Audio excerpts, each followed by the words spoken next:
Hello everyone, this is Bharadwaj Papineni. I review self-help books and books about neuroscience, habit building and lots of other categories also. Please consider subscribing to my channel. And today our book is Brain Rules by John Medina, which is a wonderful read. I read this book around 2 years ago and it has completely changed my outlook of life and how I spend my day-to-day time, and especially importantly how I exercise, how I think about sleep and my nutrition. It's going to be wonderful. You guys are going to enjoy it thoroughly. Please continue watching this video until the end. I strongly believe that this book is going to change the needle for your life. Without a further ado, let's get started. So, Brain Rules by John Medina. Who is John Medina? He's a developmental molecular biologist and research consultant. He's a professor of bioengineering at the University of Washington School of Medicine, which is a famous one. And he's also the founding director of two brain researching institutes. So, the 12 brain rules he particularly talks about.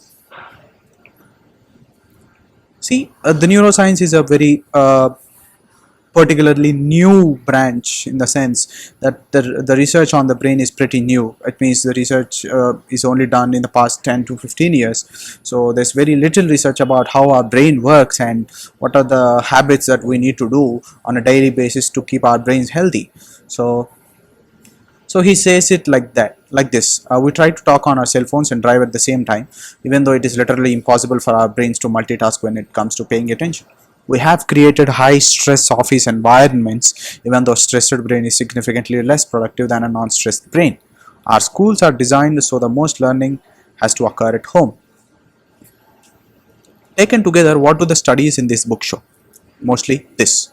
If you want to create an education environment that was directly opposed to what the brain was good at doing, you probably would design something like a classroom. If you wanted to create a business environment that was directly opposed to what the brain was good at doing, you probably would design something like a cubicle. And if you wanted to change things, you might have to tear down both and start over. So what is the optimal environment for the brain? If you are able to provide this optimal conditions for the brain, it works in sync with what you want to achieve with your brain. If your goal is to learn new things, you have to give some things in its environment for the better learning of the brain. A human brain functions best in very specific ways. It needs some kind of inputs so that it functions at its optimum. Unfortunately, the environments most of us are expected to perform in aren't optimal for those ways. For example, we are demanded to perform on 6 hours of sleep a day, but the brain doesn't work like that. It at least needs 8 to 9 hours of sleep a day, and the research regarding this one is unequivocal. It's very clear that the brain doesn't function well with sleep less than 6 hours. So this book is essentially consists of 12 rules that, if applied, will help you learn, think and perform your best.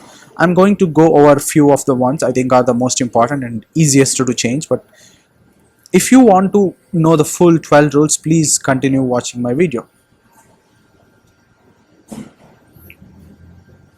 The rules.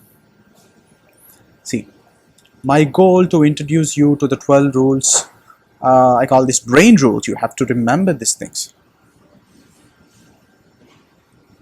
For each rule, I present the science, you see, introduce you to the researchers behind it, and then offer ideas for how the rule might apply to our daily lives, especially at work and school. The brain is complex. It has numerous functions, and not a single function is thoroughly known to scientists. And I'm only taking only slivers of information from each subject. It's not comprehensive, but I hope they're accessible. Survival.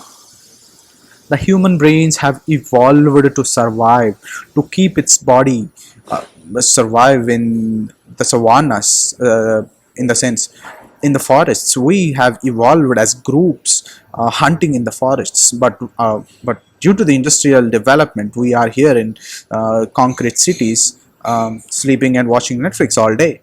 Exercise boosts brain power. By this time you all know that movement is key to our brains. But how come a particular exercise for the optimal function of the brain?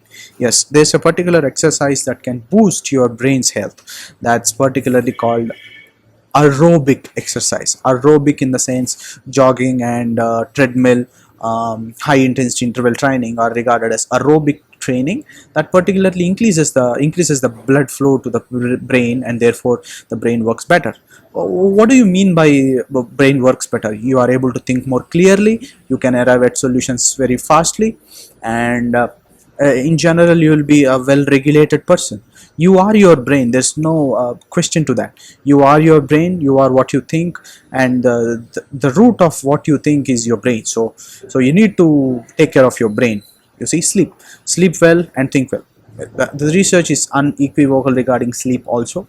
If you guys are interested, I would recommend Why We Sleep by Matthew Walker and Sleep Smarter by Sean Stevenson. The researchers in the books mentioned are amazing, like how bad sleep contributes to obesity, cancer, ADHD, depression, schizophrenia. Everything is linked to how well are you sleeping on a daily basis. Stress. And how come you can reduce stress on a daily basis? Aren't we stressed on a daily basis? Yes, we are. Attention. We don't pay attention to boring things. Memory. Memory is a very key function of the brain. Sensory integration, vision, music, gender, and exploration. These are the rules that the brain has to perform. So let's learn something about movement and how movement affects brain in particular. All the evidence points in one direction. Physical activity is cognitive candy. I'm going to repeat this sentence again and again. Physical activity is cognitive candy. And also I would like to add another statement said by Jim Quick. As your body moves, your brain grooves. As your body moves, your brain grooves. What does that mean? As you move your body in more dynamic ways, your brain doesn't think your body is moving. It thinks that it is moving. So it establishes new connections, new, more strengthened neuronal connections. So civilization, while giving us much seemingly forward advances in modern medicines and spatulas, also had a nasty side effect. It made us less exercising. You see, we are all glued to our computers, we are all glued to our mattresses all day watching Netflix, or doing all the online work. I think you need to understand that our bodies are not designed to be like that. Our bodies are designed to move on an average of 12 miles a day, as he mentions here. Recall that evolutionary ancestors, our ancestors just before 80 years or say 100 years, used to move 12 miles per day. How many miles are we moving a day? For me, it's only around 4 kilometers. I also need to change this parameter and walk more. That means our brains were supported for most of our evolutionary history. But are we moving 12 miles per day? I think most of us are not moving 12 miles a day, but we need to make changes so that we move more.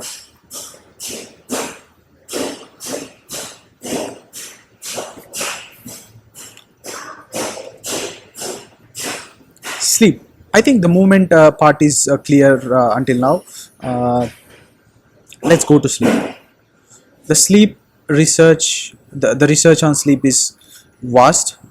I think this video will be too long if I discuss into the specifics of sleep and how sleep is the single pillar that all the other are related. Even exercise and diet are of secondary importance. Sleep is the primarily important. How many hours of sleep do you get in a night? For me, I know I aim to get 9 hours of sleep a night. Now it doesn't always happen. But I know if I'm 9 hours, I'll rarely get 8 hours of sleep. So prioritize 9 hours of sleep. Number one priority. For me, the number one priority is sleeping 9 hours a day. I don't prioritize anything else. If I get 9 hours a day, my days are super productive, and I study around 5 hours or 6 hours if I get 8 hours of sleep. So I prioritize my sleep. I also suggest you guys prioritize 9 hours of sleep, and it is also very important the timing of your sleep. If you're sleeping at 2 a.m. in the morning and getting up around 10 a.m. in the morning, I don't think that you're getting the best sleep in your day. The best sleepers are the people who sleep around 10 p.m. and 11 a.m., 10 p.m. to 7 or 6 a.m. in the morning.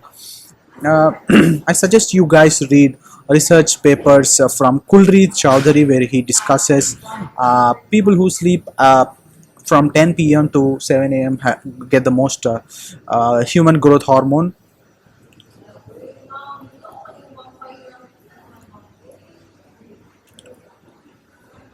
From this study here, we can see that even if we are above average but we don't sleep as much as we should, we are going to be below average. Your brain doesn't work properly if you don't sleep. So these are some techniques you can use to improve your sleeping habits. Shut off electronics at least an hour before bed.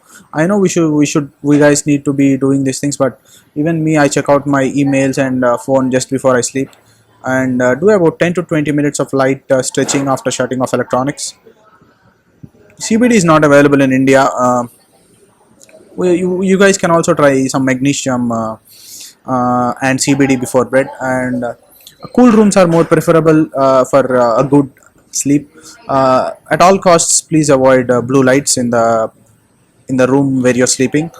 Blue lights are very destructive for melatonin, the sleep hormone.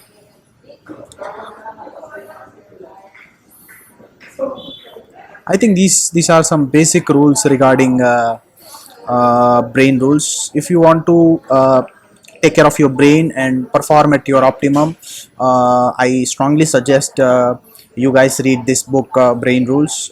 Very timeless principles, very important for nowadays of very fast-paced world, fast-paced living, online learnings. People are moving less, eating all the junk, not sleeping enough, highly stressed. I think this book will be a very important read in your library. So he also discusses another last important topic. We'll just conclude this video with this last rule, which is called attentional residue. Residue. What does this mean? Say, for example, you wake up early in the morning, 7 a.m. You check out your phone. You leave your attention, some of your attention on your phone, and then move on to study. And then you open your book, and then you get an email from your friend. You check out the email. What happens at the time? You leave some of your attention on that email.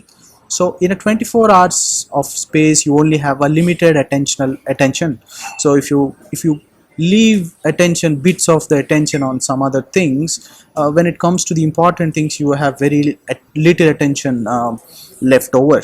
So you guys need to be very careful of attention residue. And this also has another name called decision fatigue. If you take too many decisions in a single day, the following decisions are of less quality. That's why the CEO of Facebook wears the same T-shirt every day, and he only uses very little of his decision making willpower. And Carl Newport also talks about attentional residues in his book Deep Work. Essentially, attentional residue is the attention that is left behind when you are switching tasks. So it's very important to not to switch tasks. If you are doing a single task, focus on it for around 1 to 2 hours. Please don't change the context of what you are working on. It's better to focus on single task rather than switching between different tasks. Why is this so important? Because it takes care of your attentional residual, or which is also called decision fatigue. Decision fatigue is real. We guys need to take care of our decision fatigue. If you have multiple things on your mind at once, it's very impractical and impossible for you to focus on what you want to achieve really.